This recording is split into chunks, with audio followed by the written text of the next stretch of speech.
Hello students, बच्चों आज हम बात करेंगे मोशन के बारे में, खास तौर से मोशन इन स्ट्रेट लाइन। सबसे पहले बात करते हैं मोशन की। What is motion? मोशन को हम सिंपली ऐसे डिफाइन कर सकते हैं, if a body is changing its position with time it is said to be in motion. अगर टाइम के अकॉर्डिंग, टाइम के साथ साथ किसी बॉडी की पोजीशन चेंज हो रही है तो उस बॉडी को हम मोशन में कहते हैं। ठीक है, अब जब बॉडी मोशन में होती है तो उसकी पोजीशन कितने एक्सिस पर चेंज होती है, उसी के अकॉर्डिंग हम मोशन को क्लासिफाई करते हैं। जैसे motion in A 1 dimensional motion, 2 dimensional motion and 3 dimensional motion. सबसे पहले बात करेंगे 1 dimensional motion.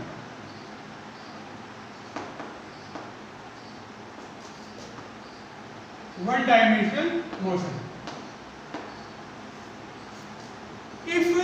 When a body is in motion, if only one coordinate of the body is changing with time, it is said to be in one dimensional motion.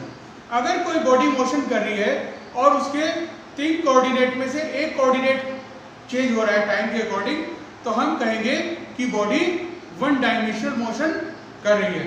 जैसे मान लीजिए x axis पर कोई body motion कर रही है तो उसकी पोजीशन बस एक्स एक्सिस के अकॉर्डिंग चेंज हो रही है, तो उसका मोशन कैसा है?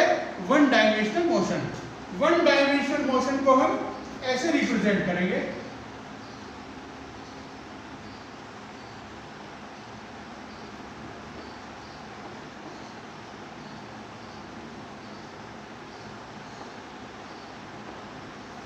ये किसी बॉडी की पोजीशन ऐसे चेंज हो रही है, यहां पर बस एक्स एक्सिस के अकॉर्डिंग बॉडी की पोजीशन चेंज हो रही है। यहां पर ये P1 है पोजीशन और ये P2 है, इस तरीके से। तो बॉडी का मोशन कैसा है? इस बॉडी का मोशन 1 डायमेंशनल मोशन। अब बात करते हैं 2 dimensional motion.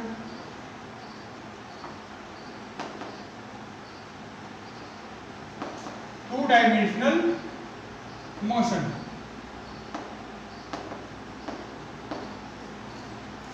if 2 coordinates of body changes with time, when body having motion, the motion is said to be 2 dimensional motion. अगर बॉडी के 2 कोऑर्डिनेट चेंज होते हैं जब बॉडी मोशन कर रही है तो उसके मोशन को हम 2 डायमेंशनल मोशन कहेंगे। और इसको ग्राफिकली कैसे रिप्रेजेंट करेंगे? इस तरह से रिप्रेजेंट करेंगे।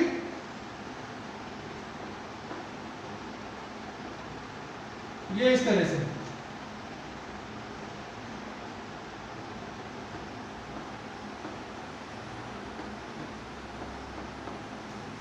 ये इस तरीके से बॉडी की पोजीशन चेंज हो रही है 2 डायमेंशन में।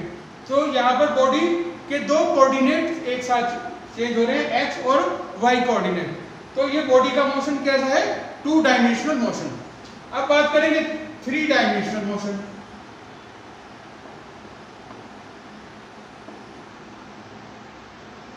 Three dimensional motion.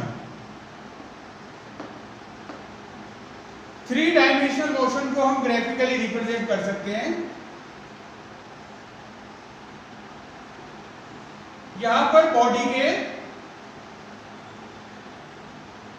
तीनों कोऑर्डिनेट चेंज हो रहे हैं with respect to time.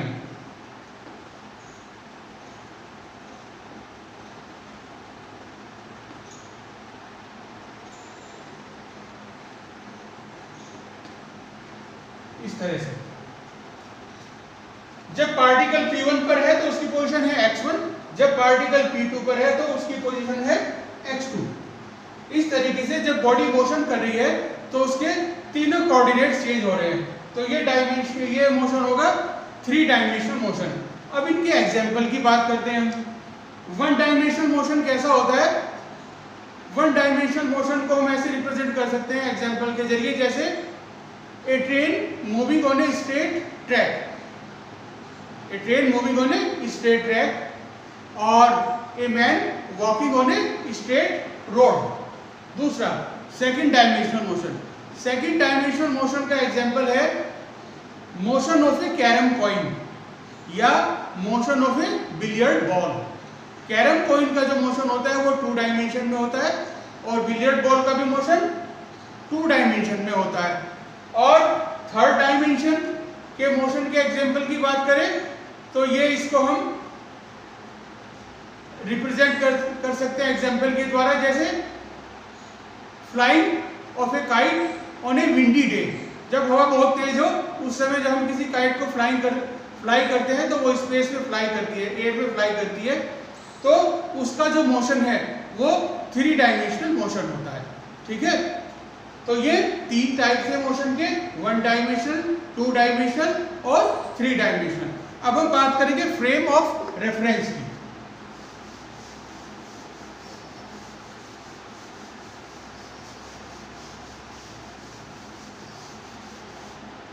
Frame of reference.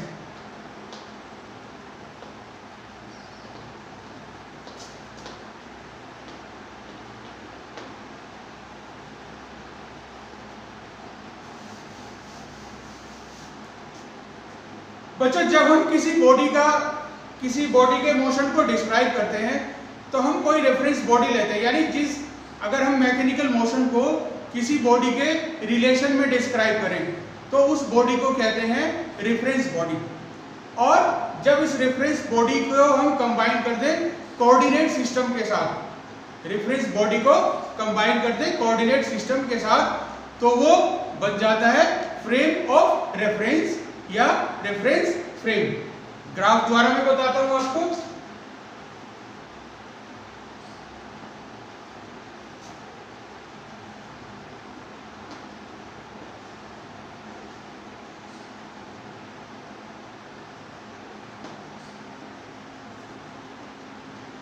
ये कोऑर्डिनेट सिस्टम है which is compose by 3 perpendicular axis x y and z, और ये इस यहाँ पर ओरिजिन है जिसको ओ से रिप्रेजेंट किया गया है।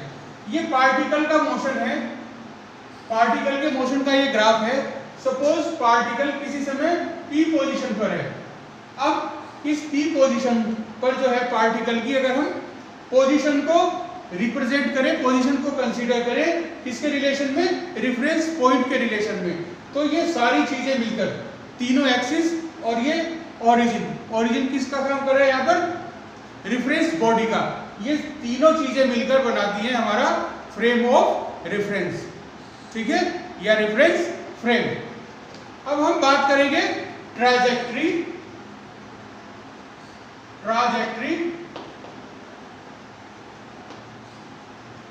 और पाथ। ट्राजेक्ट्री और path of A particle. Trajectory बच्चों, जिस पाथ पर कोई पार्टिकल मूव करता है उस पाथ को उसकी ट्राजेक्ट्री कहते हैं। The path along which a particle moves is called its trajectory और path। अब ट्राजेक्ट्री के बेस पर जो मोशन है वो टू टाइप्स में डिवाइड किए गए हैं। एक तो रेक्टिलिनियर मोशन,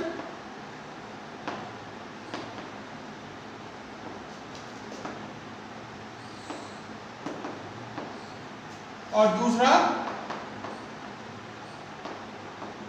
कर्वीलिनियर मोशन।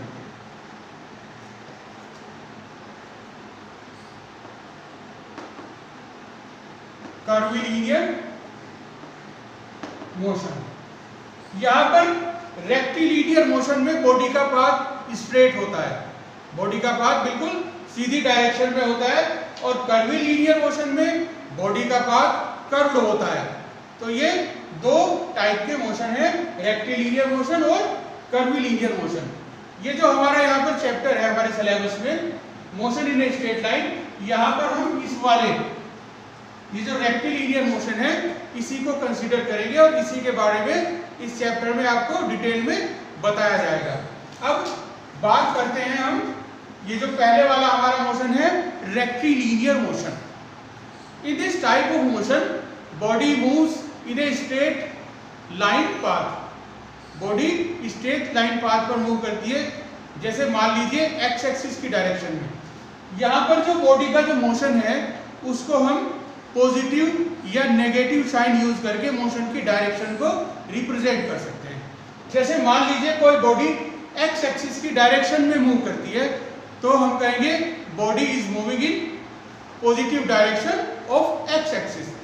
और अगर कोई बॉडी एक्स एक्सिस की अपोजिट डायरेक्शन में मूव कर रही है तो हम कहेंगे body is moving in opposite direction of x axis. ठीक है, तो ये रेक्टिलिनियर मोशन इस तरीके से रिप्रेजेंट किया जाता है। अब हम बात करेंगे position.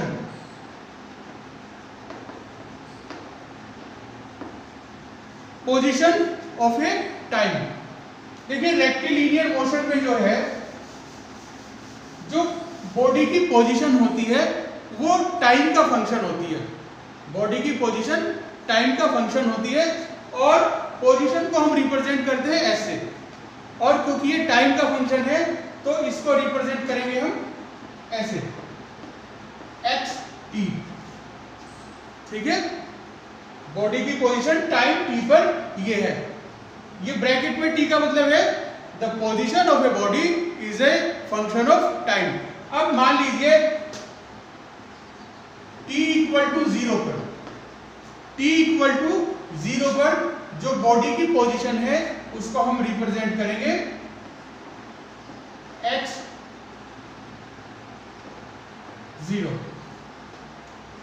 t equal to t पर जो बॉडी की पोजीशन है उसको हम रिप्रेजेंट करेंगे xt। और t equal to t dash पर जो बॉडी की पोजीशन है उसको हम रिप्रेजेंट करेंगे x t डैश। तो इस तरीके से इसको कहते हैं पोजीशन कोऑर्डिनेट। ये जो क्वांटिटी मैंने लिखी है यहाँ पर इसको कहते हैं position coordinate of the body और पार्टिकल। ठीक है, अब बात करेंगे पोजीशन टाइम ग्राफ की।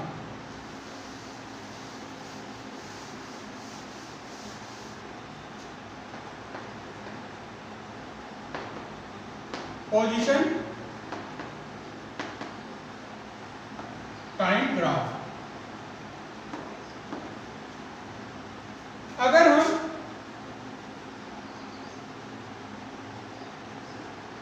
एक एक्सिस पर या सपोज वाई एक्सिस पर बॉडी की पोजीशन को रिप्रेजेंट करें एक्स को, और एक्स एक्सिस पर बॉडी के टाइम को रिप्रेजेंट करें तो इसको बोलेंगे पोजीशन टाइम ग्राफ। अब अगर कोई बॉडी स्टेशनरी बॉडी है, रेस्ट पर है, तो उसका पोजीशन टाइम ग्राफ कैसे होगा? Position time graph of a stationary body.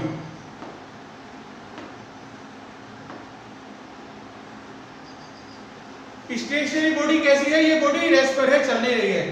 तो position time graph of stationary body will be a straight line parallel to time axis. Will be a straight line parallel to time axis. कैसे? इस तरह से।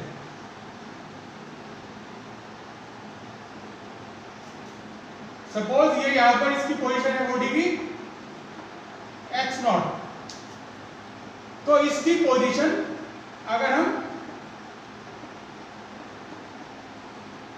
t time पर इसकी position करें तब भी इसकी पोजीशन क्या है? x0। और एक दूसरा टाइम इंटरवल t डैश पर बॉडी की पोजीशन को कंसीडर करें तो अब भी इसकी पोजीशन क्या है? x0 ही बनी हुई है। ठीक है, और 0 t इक्वल टू 0 पर इस बॉडी की पोजीशन को कंसीडर करें तो इसकी पोजीशन अब भी क्या बनी हुई है? x0। तो position of the body is not changing according the given graph, that is the body is at rest और this graph represent a stationary body. यहाँ पर बॉडी के जो पोजीशन कोऑर्डिनेट्स हैं जो मैंने अभी आपको बताए थे, उन पोजीशन कोऑर्डिनेट्स को हम कैसे रिप्रेजेंट करेंगे? At t equal to 0 body की पोजीशन क्या है? x equal to x0। At t equal to t body की position x equal to x0। At equal to t dash. The position of the body is x naught. तो यहाँ पर time चलता जा रहा है, लेकिन बॉडी की पोजीशन क्या बनी हुई है? तीनों कंडीशंस में, तीनों टाइम इंटरवल पर बॉडी की पोजीशन सेम बनी हुई है। तो इस तरह से हम कह सकते हैं कि the body is at rest और it is a stationary body. Okay, thank you.